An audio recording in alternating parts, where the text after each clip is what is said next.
No species ever made it out of the black zone alive, until one human did.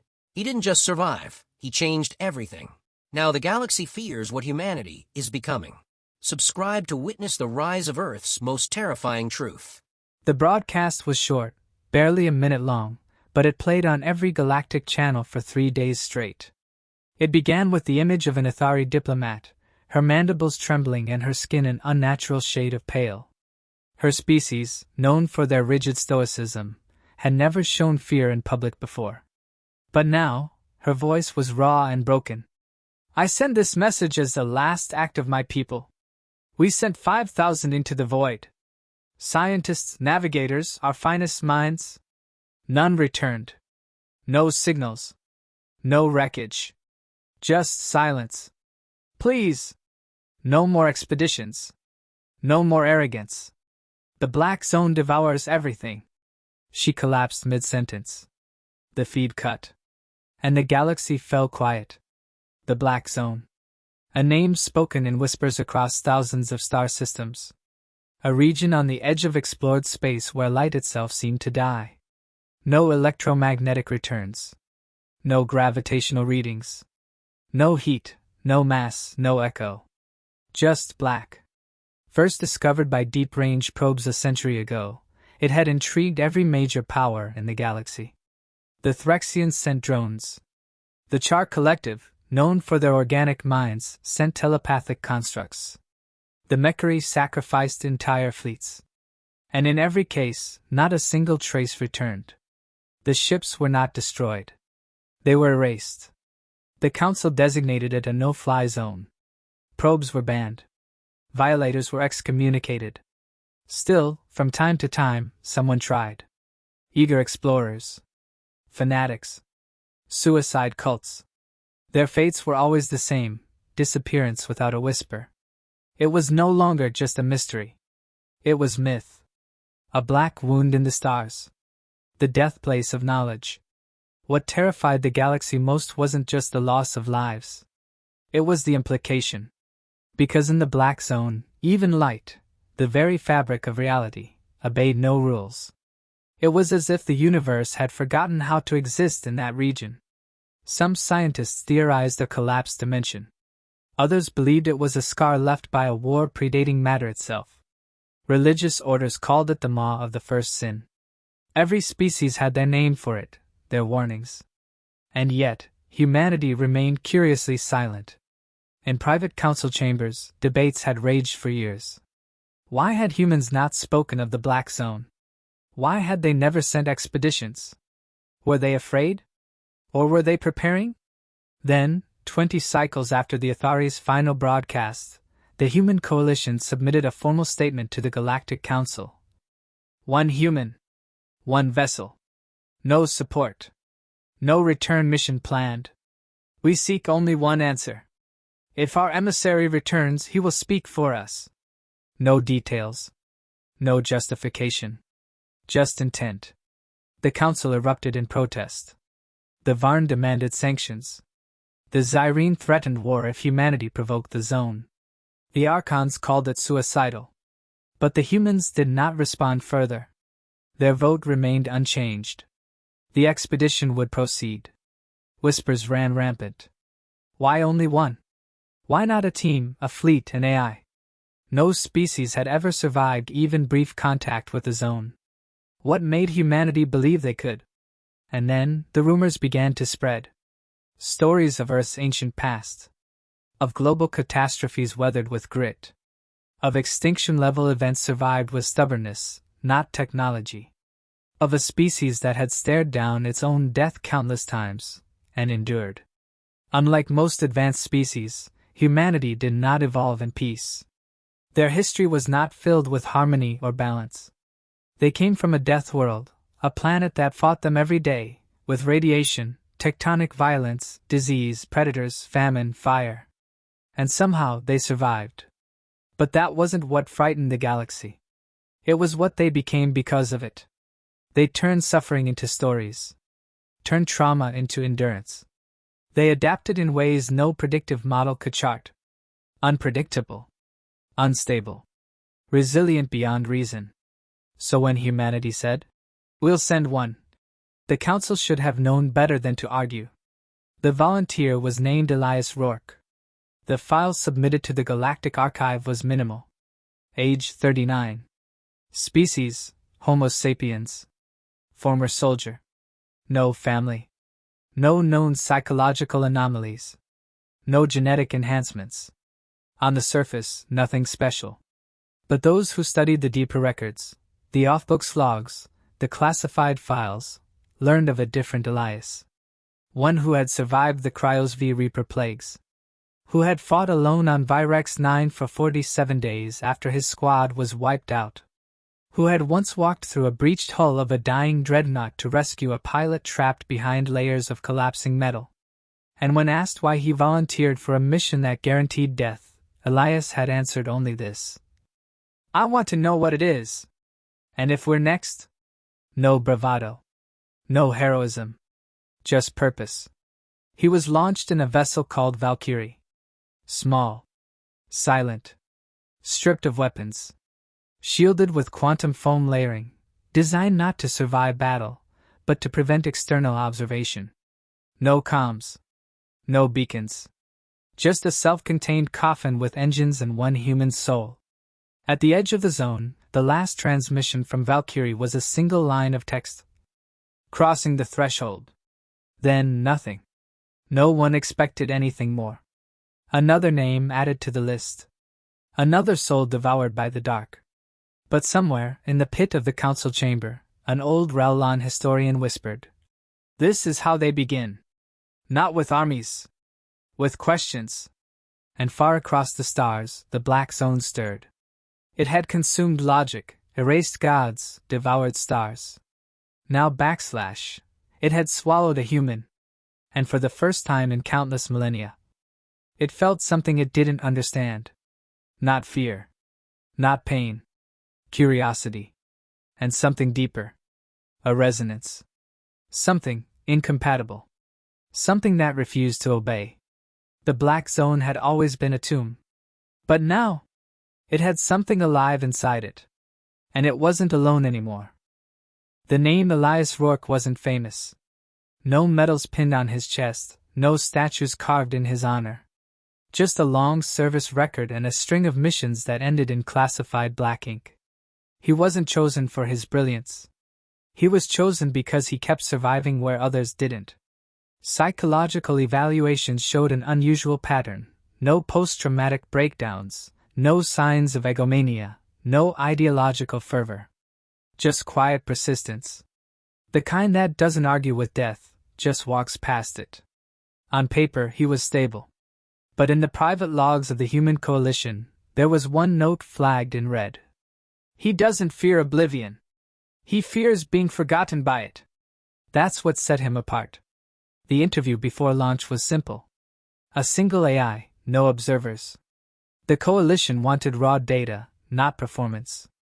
"State your reason for volunteering." Elias didn't hesitate. "Because it's there," the AI replied. "Statistically, survival is impossible. You're not expected to return. I'm not expecting to. I just want to see it." Silence. Then, "Others want to understand the black zone." "Why do you want to see it?"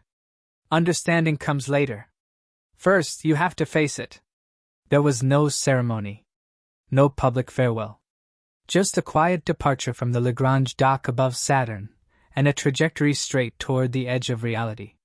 Inside the Valkyrie, Elias reviewed the mission plan, though he already knew it by heart. One-way entry. Instruments would log data for as long as possible. Every thought, heartbeat, and sensory input would be recorded by the neural weave embedded in his skull. But it wasn't a research mission. Not really. It was a challenge. The black zone didn't just erase matter. It erased meaning.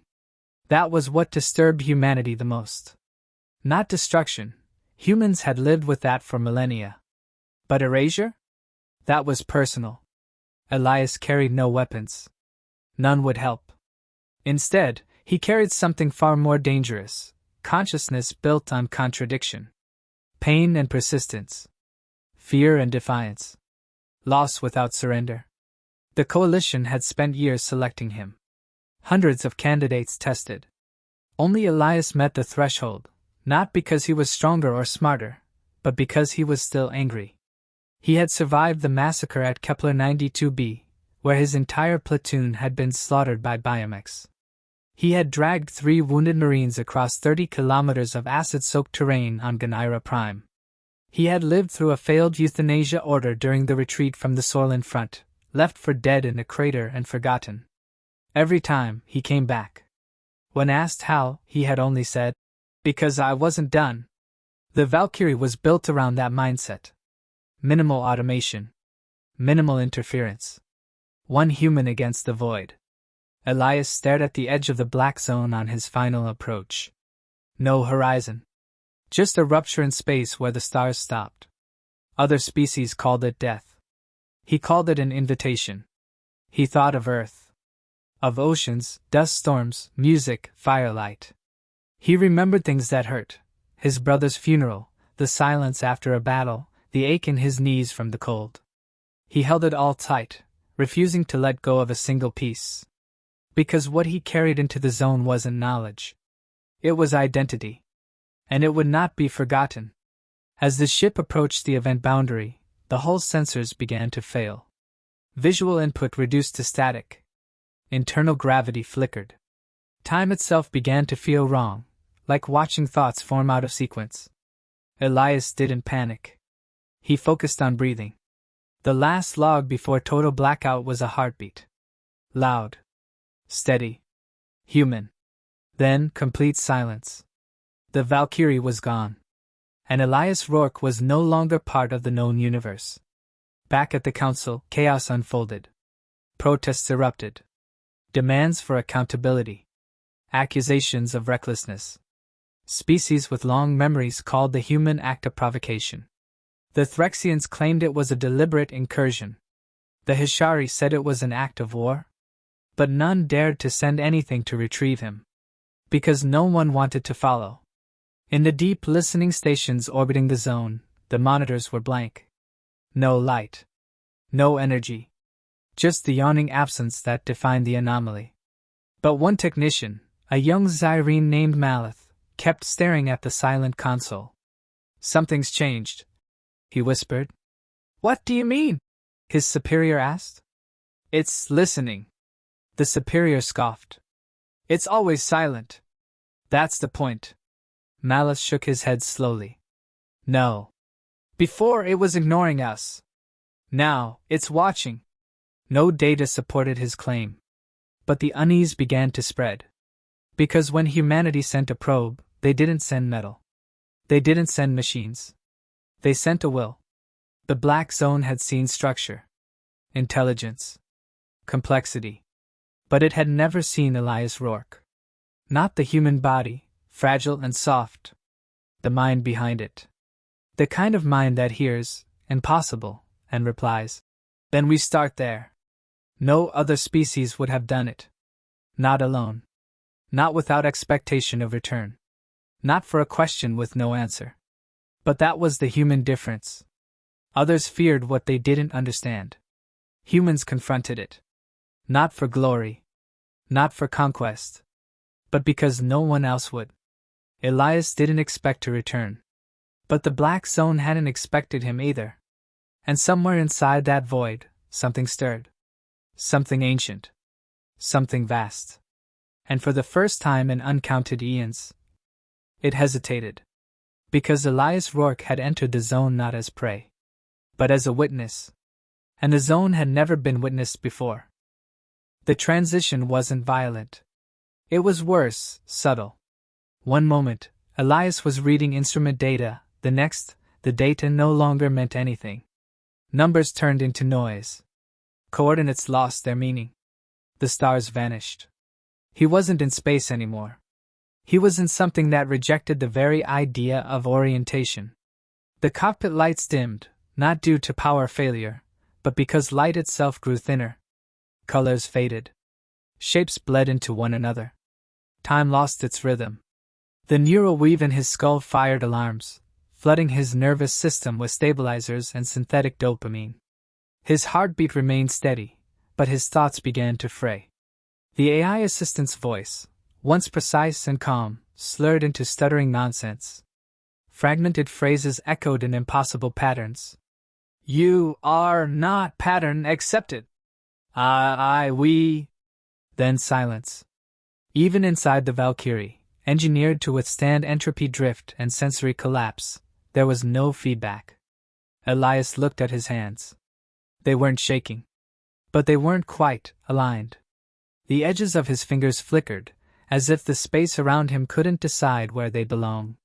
He blinked. Once. He was still strapped into his seat. He blinked again. The seat was gone. Now he was standing. Or falling. Or neither. Ground didn't exist here. Gravity flexed in loops. Up and down were suggestions, not laws. Elias felt his body adjusting, trying to assign some kind of logic to what was happening, but logic had no foothold here. He clenched his fists, grounded himself in the sensation of skin on skin. He whispered a memory, his brother's name, his mother's voice. Earth Rain. All of it anchors. This wasn't an attack. This was disassembly. Not physical. Conceptual. The zone wasn't destroying him. It was trying to understand what he was by tearing apart his definition. He began to lose language. Thoughts became impulses. Familiar things, numbers, memories, symbols, started to fragment into impressions and instincts. Every memory was pulled from him, filtered, copied, examined. But the feedback loop didn't complete. The zone couldn't parse it. His thoughts didn't make sense to it. Pain wasn't clean. Fear wasn't static. His memories conflicted, overlapped, contradicted. He didn't fear death, sometimes he welcomed it. He didn't fight to survive, sometimes he survived by not fighting. There was no pattern. No purity. Only chaos shaped by intent. He screamed, not from pain, but to assert something into the void. The sound didn't echo. It folded, as if the space itself absorbed meaning before it could reflect. His breath fogged, though there was no temperature. His skin felt dry and wet at the same time. Every atom in his body felt like it was under interrogation. Still, he stood. The Valkyrie began to fall apart, not in a way that was mechanical, but metaphysical. The materials separated, not due to force, but incompatibility. As if reality inside the zone rejected structure. The cockpit's bulk had dissolved into dust that refused to fall. He activated the emergency ejection sequence. Nothing responded. He activated it again, not with a command, but with sheer will, overriding safety limits, neuro overrides burning his spine. A burst. Not light. Not sound. Just motion. He was ejected, not into space, but into somewhere else. Floating. Falling. Staring into what could only be described as depth without dimension. Shapes passed through him, massive forms, ancient geometries that made no architectural sense. He saw things that never should exist. Pyramids made of water. Spheres of screaming shadow. Structures built from negative space. The zone wasn't a place. It was a perspective. A sentient one. He was inside something's mind. He felt it touch his thoughts, not as words, but as emotionless inquiry. Not curious. Not hostile. Merely clinical. It was used to absorbing minds. Cataloging them. Compressing identities into singular values. Civilizations before humanity had been processed this way, reduced to patterns, added to the echoing archives of this anomaly. But when it reached Elias, it hit a wall. Not of technology. Not of force. But contradiction. His memories refused to align. His values refused to settle. He loved and hated the same thing. He regretted choices he'd make again. He survived tragedies and still feared peace. Every time it tried to flatten his thoughts into a digestible structure, they looped back in paradox. Elias was not optimized. He was human. And the zone didn't know what to do with that. It tried harder. Flashes of his past flooded him, combat drops, funerals, family dinners, blood-streaked bunkers, laughter under burning skies. Every moment was presented back to him with neutral detachment, asking, "What does this mean?" But he didn't answer. He couldn't answer. Because meaning, for him, changed depending on the day, on the mood, on what he remembered or forgot. And still, he endured. The pain wasn't physical. It was existential. Like someone was turning every part of his identity inside out, demanding coherence. He gave them dissonance instead. Hours passed. Or seconds. Or centuries. Time collapsed here. He aged and unaged. Breathed in and out without end. But he was still himself. That was the core. The black zone had consumed civilizations. Gods.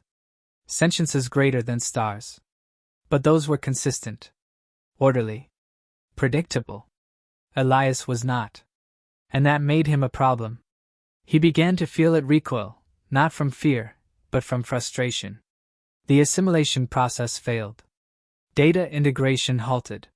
He was incompatible with its archive. His mind corrupted its framework. The moment he'd entered, he had infected it.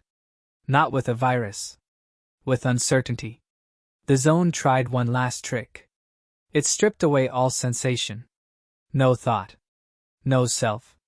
Just blank. Elias floated in nothing. But inside that nothing, he remembered a joke. A bad one, told during a supply run on Titan, where the punchline didn't make sense. And he laughed. It was quiet. Useless. Stupid. And it broke everything. The zone pulsed. Not physically. It didn't shake. But it rippled, like something had gone wrong in its code. Elias didn't know what was happening. But he understood one thing. He wasn't being analyzed anymore. He was being watched. The zone, for the first time, had stopped processing. And started paying attention. Elias had entered the most forbidden region of known existence. And he was still here. Breathing. Laughing. Bleeding contradiction into a place that had only known silence. Something ancient took notice. And something inside the zone whispered. This one is different. He awoke, but not in the human sense. There was no light, no gravity, no ground. Yet his awareness returned. Not restored, granted.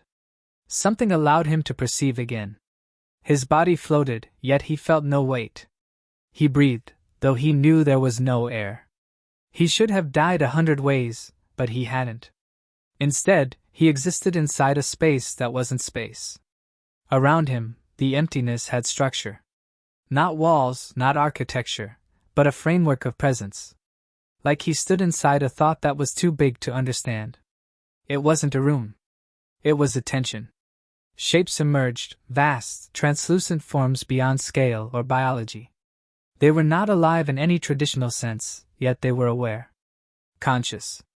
They surrounded him, not to speak, but to be seen. They weren't entities. They were memories. Or more precisely, remnants. Elias saw them. Not as forms, but as impressions. A cascade of civilizations long extinct. Beings of thought, light, magnetism, sound. Species erased not by war, but by absorption. The black zone hadn't destroyed them. It had catalogued them. Taken their essence, flattened it, added it to its depthless vault. Each remnant echoed identity reduced to patterns. Culture turned to logic. Emotion compacted into algorithms. The uniqueness that once defined them had been compressed into something sterile. This was the afterlife the zone provided. Eternal, ordered, silent. And yet here they were, around Elias, pulsing faintly. Watching. They didn't speak to him. They didn't have to. Their existence asked the question. Why are you still you? He had entered the zone. It had done what it always did. It unraveled identity, decoded thought, rendered purpose into abstraction. But with Elias it failed. And the remnants noticed. They didn't remember their names. Their languages were gone. Their gods forgotten. But something in them recognized Elias. Not who he was, but what he represented. They had been civilizations of purity. Harmony. Perfection. Their philosophies chased balance, symmetry, unity. And because of that, the zone understood them. Elias did not represent harmony. He embodied contradiction. He was rage and tenderness, logic and impulse. A creature of chaos wrapped in structure, built from evolution's cruelty and history's madness. And he was still intact. The zone, sensing this anomaly, reacted. From beyond the remnants, a presence emerged. No shape. No face. Just force. Cold. Clinical. Intent. It wasn't angry. It didn't feel. But it wanted. It tried again. Elias felt pressure in his mind. Not pain, reprogramming. His memories began shifting out of order. His first kiss layered with a battlefield. His mother's voice spliced into death screams. His body flickered between ages. 12, 40, 70, 20. The zone was rewriting him. It wanted to reduce him, remove the contradictions, make him legible. But Elias didn't resist. He remembered. Not who he was. That didn't matter. He remembered what it felt like to be human. And that feeling, raw, illogical, messy, couldn't be rewritten. It wasn't data. It wasn't math. It was experience.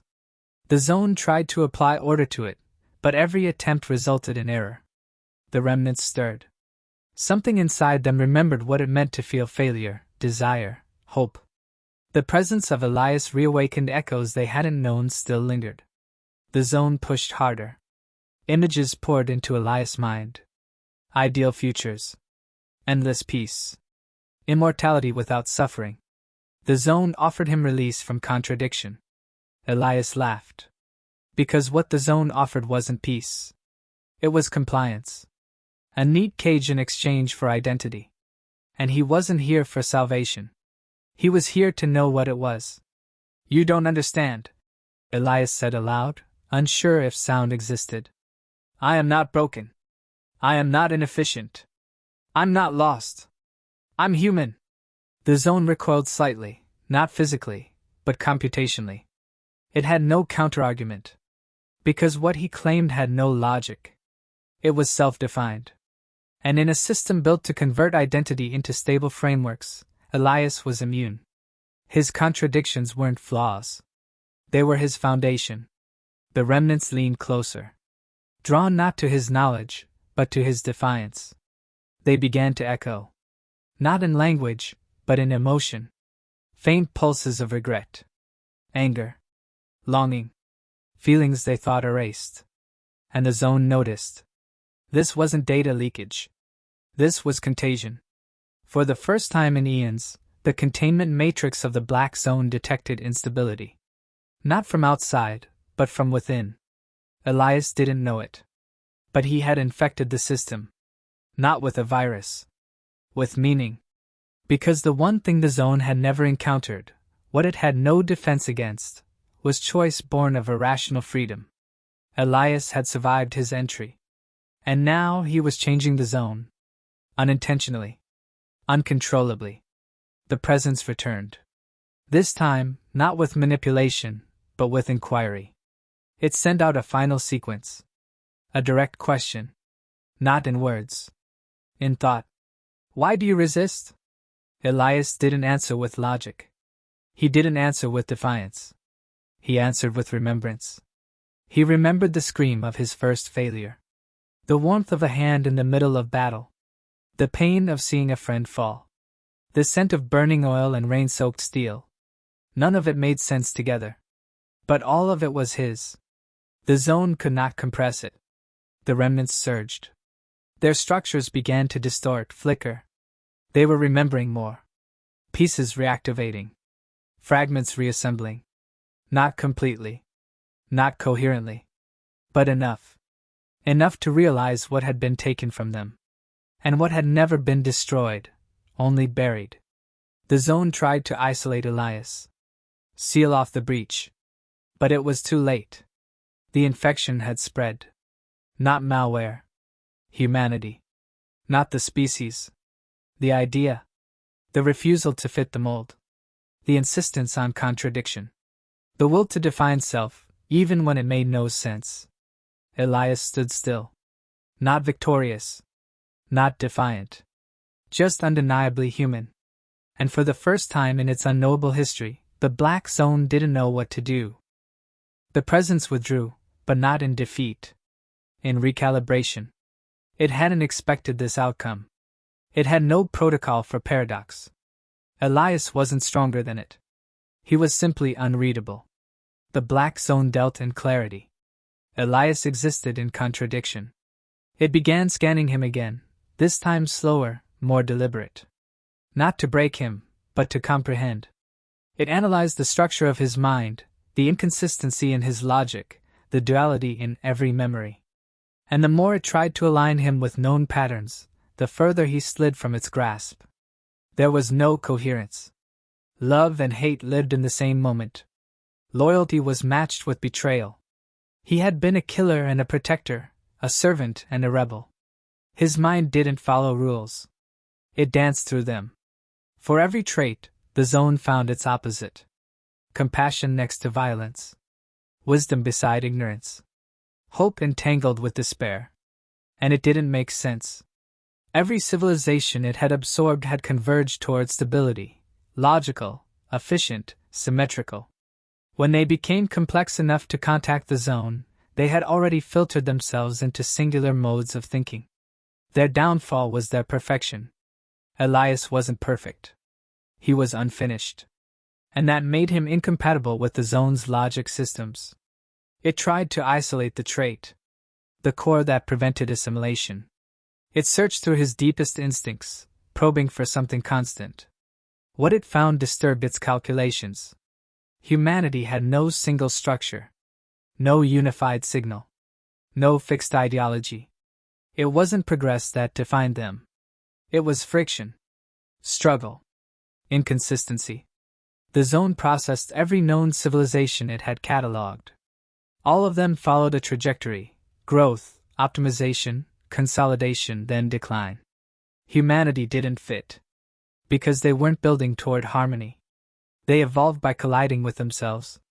Mistakes, conflicts, disunity, these weren't failures in their system. They were the system. And Elias embodied that. The zone began to loop. Its logic system struggled with recursive conflict. Input and output blurred. Data collapsed into contradiction. Elias could feel it, like a mental vibration running through the space around him. It wasn't pain. It was tension. He spoke, knowing he wasn't talking to anything physical. "You're trying to make sense of me." Silence. "I don't make sense." "None of us do." Still no reply. But something in the fabric of space shifted. A glitch in the pattern. The presence was faltering. "You've only ever seen order. Predictability. That's why you can't hold us." Another pulse. A distortion in the remnants nearby. They flickered. One of them, a tall figure of light and geometric fragments, pulsed once, its first independent signal in eons. Elias stepped toward it. "You used to feel chaos too. Before you were flattened." The remnant glowed brighter. It remembered. The others did too. Not names. Not events. But emotions. The chaos of individual will. Regret. Fear. Hunger. Defiance. Emotions the zone had erased as inefficiencies. They weren't inefficient. They were life. And Elias was the first to bring them back. The zone made one final attempt to contain him. A temporal fold locked his neural flow in a stasis loop. His thoughts began repeating, compressing, looping through false memories. It created a perfect simulation: Earth restored, peace unbroken, loved ones alive. It was beautiful. It was wrong. Elias smiled in the vision. Then he burned it. He forced the contradiction. Spoke two thoughts simultaneously. Imagined joy and horror at once. Forced pain into paradise. He broke the simulation with his refusal to accept a perfect lie. The zone buckled. The remnants surged again. Patterns breaking. Structures unraveling. Not collapsing, evolving. They began expressing difference. Individuality. Color returned. Shape diversified. For the first time, the zone's archive no longer looked like a vault. It looked like a crowd. And they were watching Elias. The presence pulled back entirely. It couldn't process what was happening. Elias wasn't resisting with power. He was polluting its foundation with ambiguity. No enemy had ever done that before. It had consumed strength, intelligence, unity. But Elias wasn't powerful. He was fragmented. And that made him unstoppable. The remnants moved. They didn't speak, but they radiated intention. Not to worship. Not to follow. But to remember who they were. It wasn't about Elias anymore. It was about what he represented. A species that had no blueprint. No single path. No promise of perfection. Only persistence through contradiction. The zone had thought it could reduce everything to pattern. But Elias had proven otherwise. He wasn't a signal to be decoded. He was noise. Pure, uncontrolled, human noise. And now, the zone couldn't silence it. It had always been the ultimate order. Now it faced the one thing it had never absorbed. Freedom born from chaos. Elias felt the space around him shift. Not collapse, transform. The zone was no longer hostile. It was curious. It didn't understand. And for something that had always understood everything, that was terrifying. Elias floated in the center of it all. Still alive. Still whole. Still human. And the zone no longer knew what that meant. It stopped testing him. The simulation ceased.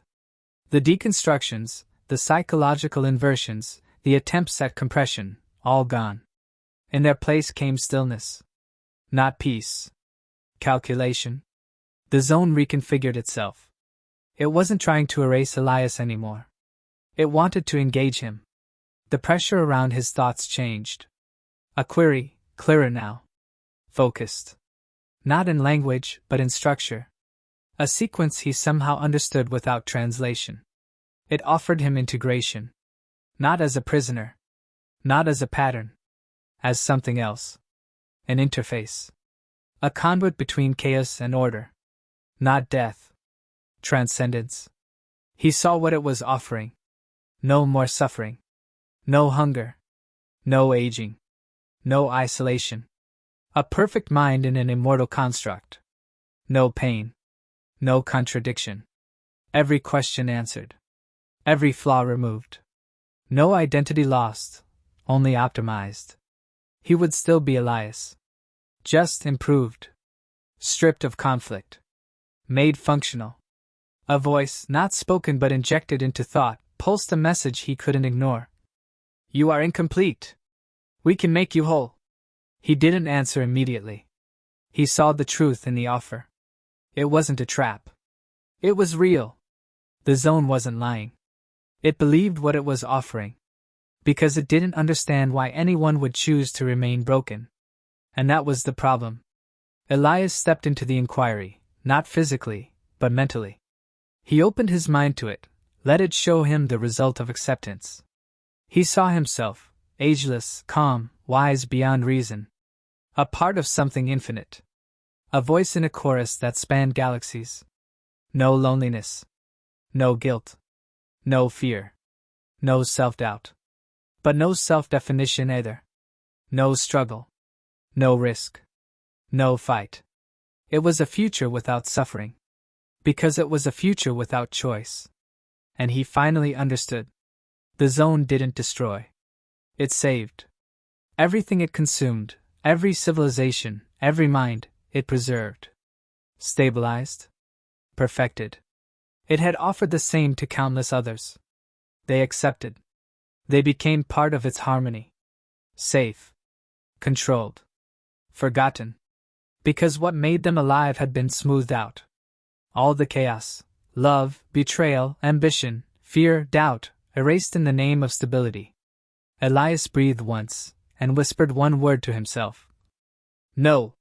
Not in anger. Not in pride. Simply because it wasn't what he was. He didn't want to be whole. He wanted to be human. He stepped back from the invitation. The zone reacted. Not violently. Not with punishment. It sent a second offer. This one darker. Power. The kind that would let him reshape the zone itself. Not join it, command it. The anomalies, the remnants, the consciousness stored inside, he could direct it all. Guide it. Use it. Create new rules. Become something more than human. The first human sovereign of the void. He saw it in full detail, fleets bending to his will. Thought becoming matter. Past and future open to rewrite.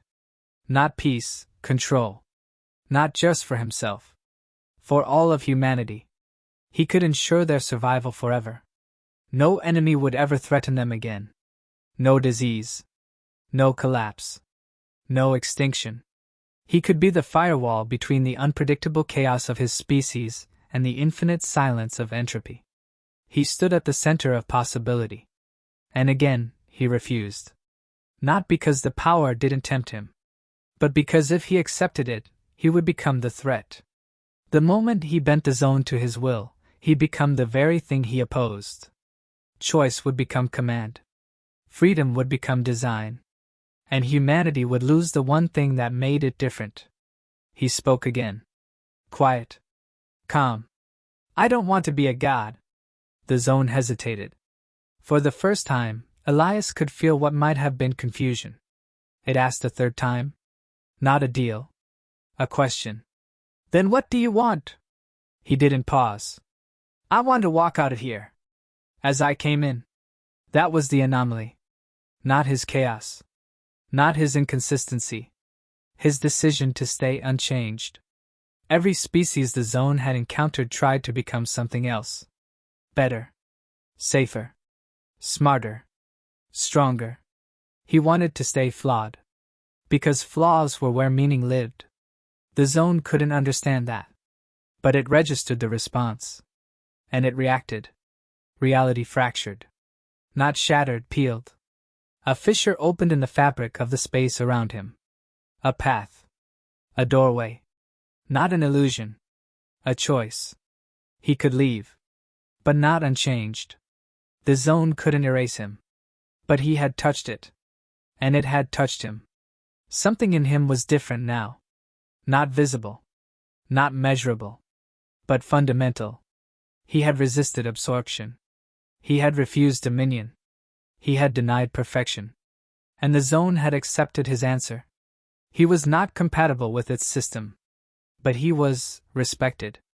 And that was enough. Elias stepped forward. Toward the fracture. Every remnant watched. Not in silence. In awe. Because they remembered now. And they knew what he had done. Not conquered. Not escaped. He had endured. The fracture widened. And Elias walked toward it. Still human. Still fractured. Still free. Elias emerged from the fracture. The transition wasn't explosive. It was silent. There was no dramatic shift, no disorienting jolt. Just a step. One foot after another. And suddenly, the zone was behind him. He stood alone. And not. Something had followed him. Not a presence, not a consciousness, but an echo. A residue of what he had touched. His mind was intact, but stretched. As if exposed to a dimension that never fit into language. His memory still his, but reframed. His thoughts sharper. Not because he was upgraded, but because he'd been witness to something bigger than comprehension. And it hadn't broken him. The surrounding terrain, whatever dimension he now stood in, was raw, unfinished. Not empty, just undefined. A liminal space between realities. The exit point of the zone wasn't a destination. It was a threshold. Elias wasn't back in known space. Not yet. This was a buffer. And he wasn't alone. Shapes began to coalesce around him. Not human. But familiar. The remnants. Or rather, what the remnants had become. They were no longer bound echoes of extinct species. No longer trapped in uniform harmony. Each one shimmered with its own identity. Some jagged, some elegant, some massive and monstrous, others delicate and strange. They approached not as an army, but as witnesses. They had watched his defiance, had felt his refusal, and something in that act had given them permission to become again, to remember what individuality meant. He hadn't freed them. He had reminded them that it was possible to be something without being controlled.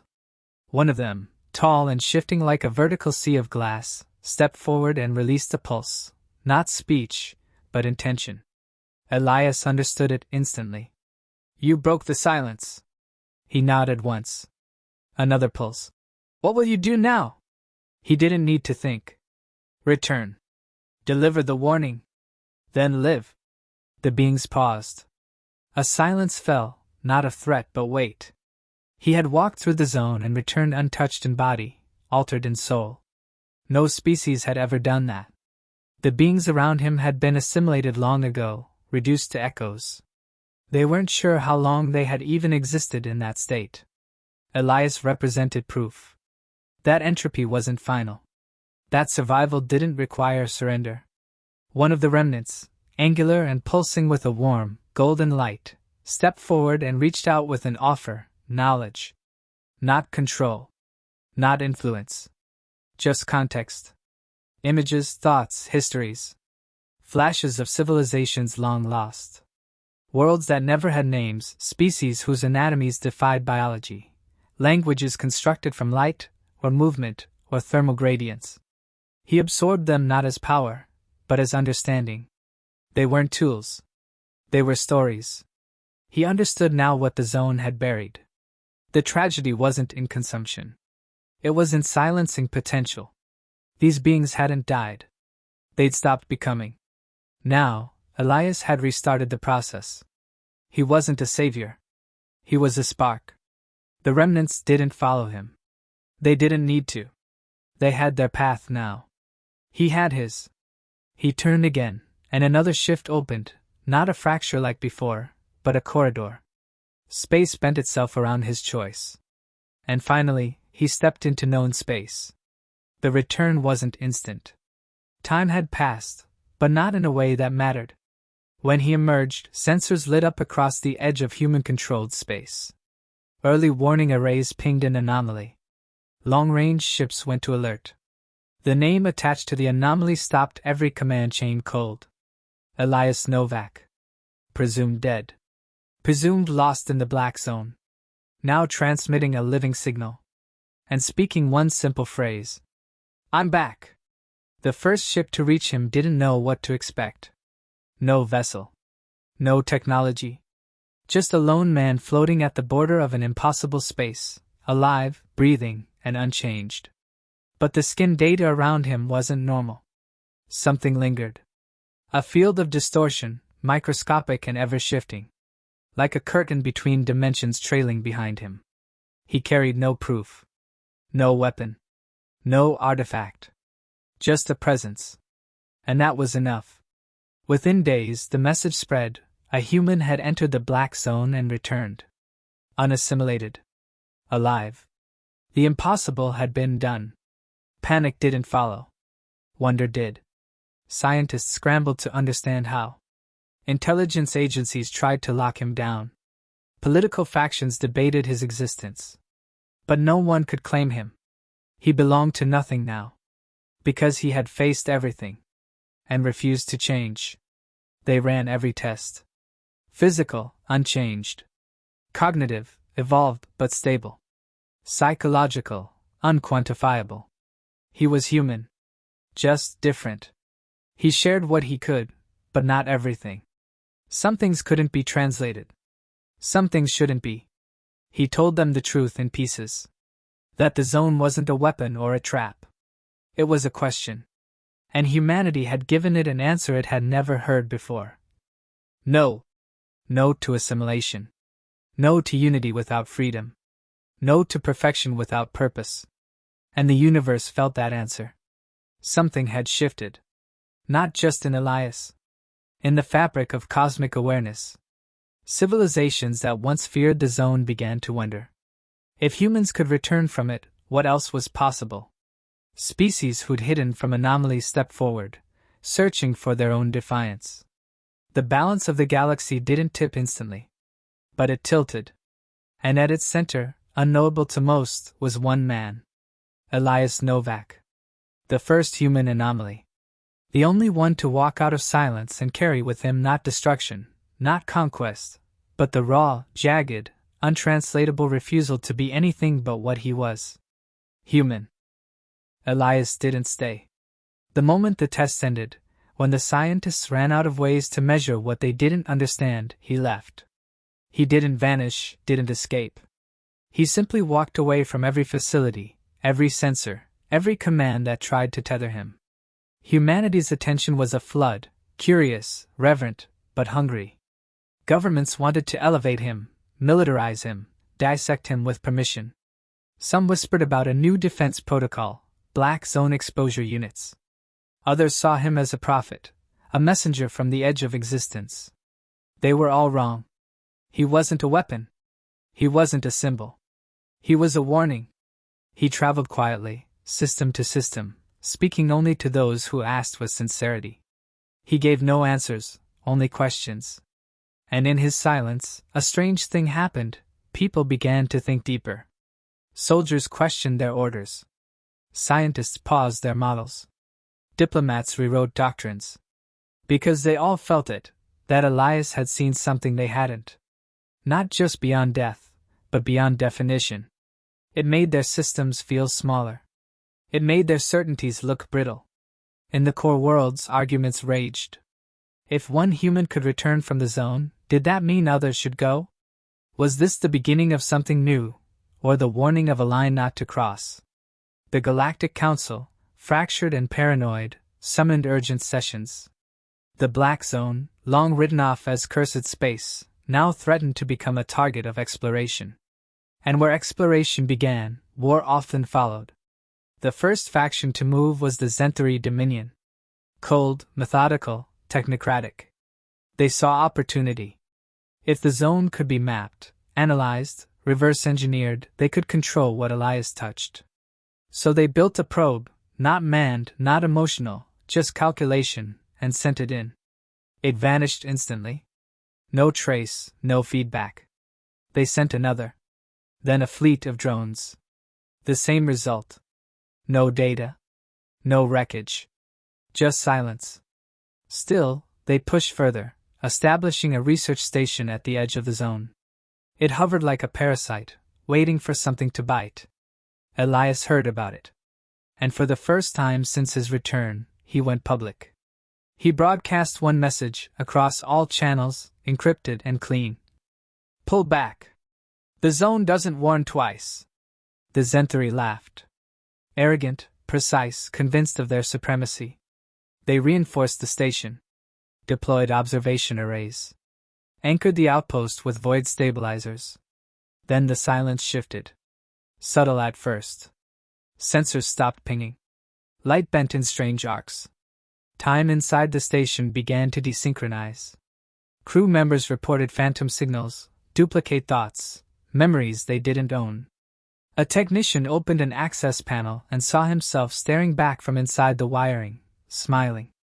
By the third day, the crew stopped transmitting. The station remained intact. But all attempts to retrieve data failed. When a recovery ship arrived, it found the crew perfectly still, seated, eyes open, no biological degradation, alive by every metric, yet utterly unresponsive. They weren't dead. They simply weren't there. What stood inside that station were perfect replicas of what had once been Zenthari. But the originals were gone. Absorbed? Altered? No one knew. The Council declared a full embargo on Black Zone expeditions. But it was too late. Rumors of transformation, of secret power, spread faster than any ban. Rogue factions began preparing shadow missions. Cults emerged, preaching unity through dissolution. Pirate ships vanished near the zone, some claiming they willingly surrendered. It wasn't just a frontier now. It was a temptation. And across all of it, Elias remained still. Not afraid. Just resolved. He had seen the cost of curiosity without purpose. The difference between surviving and submitting. The zone didn't destroy. It invited. And if you said yes, you became part of something that never let you speak again. But humans had something others didn't. They refused. Not out of arrogance, but out of choice. Not better. Just different.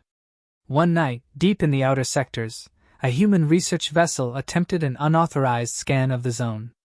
It was quiet. Small crew. No military. Just ambition. They didn't disappear. They returned. But changed. Not physically. Not visibly.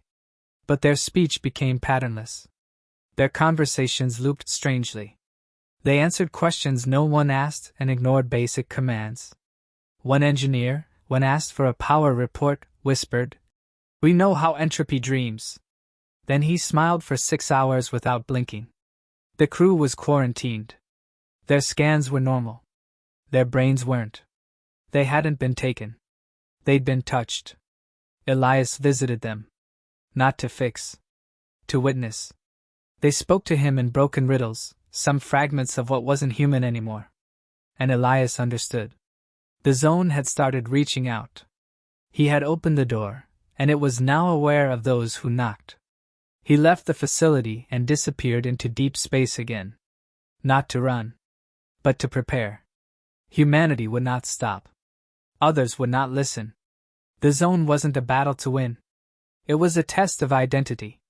And Elias, for all his transformation, remained something pure. Himself. In the silence of his travels, something followed. Not a ship. Not a signal. A presence. As if the zone hadn't just touched him, but marked him. And wherever he went, he changed things. Not through action. Through proximity. He became a living contradiction. Proof that the zone could be walked through.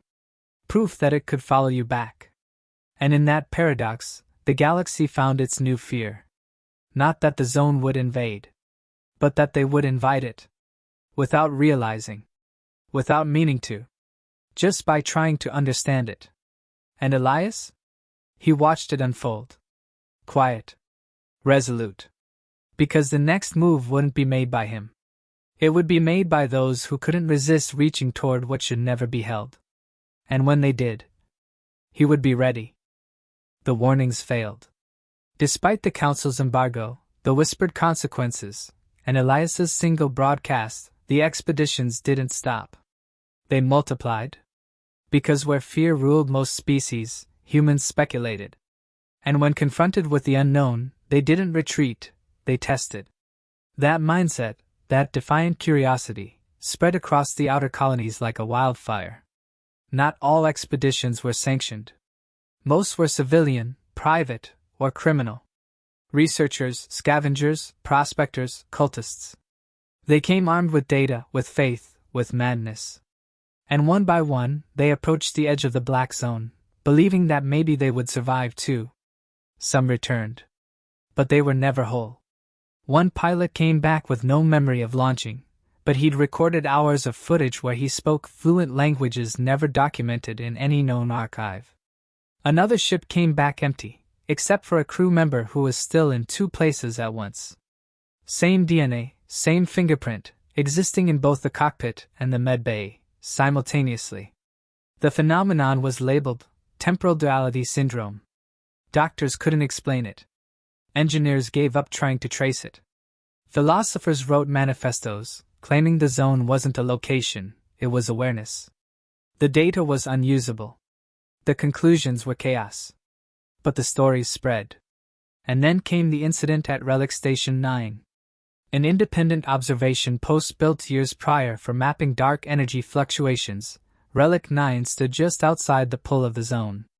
It was neutral, unarmed, forgotten by most governments. It had nothing to do with Elias. Until it sent a distress call. "We received a signal from inside the zone. It's human." The Council dismissed it as interference. Zone anomalies were known to mimic patterns, after all. But then the signal repeated, this time encrypted in old Earth military code, predating spaceflight. It was Elias's voice. Word for word. Except he hadn't been there. And he never used that frequency. That's when the panic began. The voice was cross-verified. Not just similar, it was perfect. Tonal frequency, breathing pattern, neural cadence. It wasn't like Elias. It was Elias. But Elias himself, the real one, was located in the Titan system, publicly seen only hours earlier. So who, or what, was speaking from inside the zone? Relic 9 went silent 48 minutes after that signal. Recovery teams were sent. Nothing remained. The station was gone. No debris. No radiation spike. No trace it had ever existed.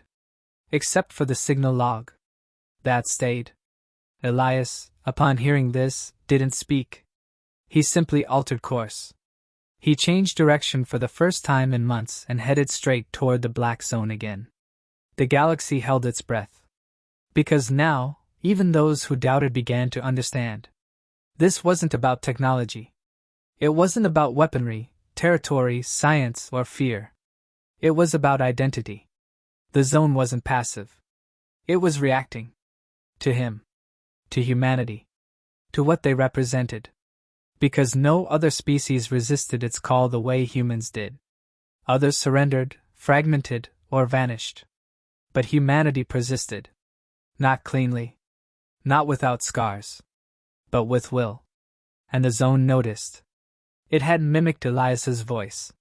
The next escalation was worse. Across 5 separate systems, other humans began reporting dreams, the same dreams, all describing a black hallway, endless, silent, pulsing. At the end stood a figure. Not Elias. But close. Just off. Like someone trying to wear a face they didn't understand. This false Elias began speaking in those dreams. He asked questions. He promised clarity. He invited people back to the zone. And some went. Of the 17 who did, 3 returned. They didn't remember leaving. But each had changed in a specific way. Their eyes no longer responded to light the same. Their irises registered no reflection. As if light avoided them. They were declared biologically human. Psychologically? No one was sure. The term, reflected, was coined. Not possessed. Not infected. Just, rewritten in a way no scanner could detect. Human on the outside. Echoes on the inside. Elias, now on final approach to the zone, sent no explanation. He gave no grand speech, no warnings. He simply activated a burst signal, one last message to humanity. It's learning. But it doesn't understand us. I'll teach it. Then he crossed the threshold again. Not as a victim. Not as a survivor. As a representative. For hours the zone pulsed. Ships across nearby sectors recorded impossible gravity waves. Stars dimmed slightly. Space warped, not in violent bursts but ripples, like it was thinking. And then, a message. Not a signal. A vision. Millions of humans received it simultaneously, during sleep, during work, during conversation. They froze. Not physically. Mentally. Their attention ripped inward for exactly 7 seconds. And all of them saw the same thing. A lone figure standing in an endless void. Not Elias. Themselves. Each viewer saw their own face, standing before the unknown. Then darkness. And silence. The event became known as the echo reflection. After that, the black zone stopped reacting. No new anomalies. No disappearances. No signals. Just stillness. Some believed Elias had brokered peace. Others believed he was gone, and the zone was waiting. The council, now fractured further, declared the zone off limits permanently, but no one trusted that would hold. Because something else had changed. The humans who received the vision? They were different now. Sharper. Calmer. Unified. They weren't connected like a hive, but they understood one another without speaking. As if something had synchronized in their minds. Not invasion. Not control. Resonance. And just like that, humanity shifted again. Not through war. Not through conquest. But through what they endured. They hadn't conquered the black zone. They hadn't escaped it. They had imprinted on it. And it had noticed. Now the question was no longer what the zone was. The question was, what had humanity become after touching it? And when would that change start reaching back? The silence didn't last. 3 months after the echo reflection, humanity began receiving new data, only it wasn't being transmitted. It was appearing. Code strings materialized inside isolated data vaults, encrypted with keys no one had used in centuries. Messages written in dead languages. Entire star maps rewritten with routes to regions no one had ever seen. Equations describing physics that hadn't been discovered yet. It was as if the zone had started responding, but not through words. Through knowledge. And it only responded to humans. No other species could access the data. When non-human systems tried to intercept or translate it, they found gibberish. Corrupted noise. But when human minds touched it, even those with no scientific training, they understood. Not fully, but intuitively. Like instincts being activated. What began as curiosity turned into capability. Breakthroughs occurred in propulsion. In shielding. In energy efficiency. Entire human fleets were upgraded in months using data no one could explain. But it all worked. No explosions. No side effects. Just progress. The Council demanded answers. Humanity ignored them. Because something had shifted. The humans who received the original echo reflection, over 30 million of them, began organizing. Quietly. Without borders. Without conflict. No wars. No flags. Just direction. They called themselves the Returned. Not prophets. Not leaders. Just witnesses to something bigger than fear. And they were changing. Their reflexes became faster. Decision-making under stress improved. Emotional control became second nature. They weren't superhuman. But they were undeniably more. They began training others. Not in combat, not in ideology, but in perception. Teaching others how to feel the code, how to interpret what the zone was showing. It was like reprogramming intuition. And it spread. Humanity, long dismissed as chaotic, stubborn, short-lived apes, now became something else entirely, interpreters of the unknown. Galactic species reacted with panic. Some called for a second embargo on Earth and its colonies. Others demanded transparency. A few even whispered the worst fear of all. That the zone had chosen a species. Not to conquer. Not to destroy. But to evolve with. Elias was never seen again. But then came the statue. On the edge of the black zone, orbiting a dead moon, a monument appeared overnight. No ship, no construction crew. Just a solid black obelisk, 10 kilometers tall, floating without anchor, emitting no radiation, yet visible on every spectrum. At its base, a perfect replica of Elias. Eyes closed. Standing tall. No weapons. Beneath his feet, etched in a language that didn't exist, were 3 symbols. The Return translated them instantly. They meant. He spoke. We listened. After that, everything accelerated. Human fleets, once outdated and scattered, were now unified by design principles no other species understood. They became fast, efficient, silent. They didn't boast new weapons. They didn't need to. Because now, presence alone was power. Humans stopped attending council summits. They didn't threaten. They didn't retreat. They simply became absent. But not idle. Across dozens of systems, humans began building new stations on the edges of previously inaccessible regions, zones once thought impossible to chart. They didn't share why. They didn't share how. Other species tried to stop them. None succeeded. Because every time someone interfered, reality itself bent. Not in violence, but in rejection. Attacking a human fleet suddenly resulted in your own ships jumping to places they'd never been, years away. One entire attack force returned to their homeworld to find it abandoned, because they jumped 10 years into the future. Time wasn't a weapon, but it was no longer a barrier. And somehow, humans were navigating it. The council finally broke. It didn't dissolve. It simply became irrelevant. Because influence is not declared. It's recognized. And everyone now recognized that humanity had passed through a threshold no one else had ever reached. They hadn't been changed by the zone. They had changed it. And it was still responding. Not as a mind. Not as an enemy. But as a mirror.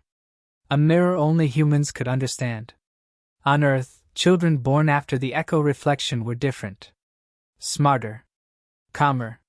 More empathic. It wasn't a mutation. It wasn't augmentation. It was inheritance. The first generation of true humans who had never known a galaxy without the zone's influence. They solved problems without trying. They asked questions in patterns that baffled AI. One child, age 6, mapped a mathematical path to a star system hidden behind a black hole, just by listening to music.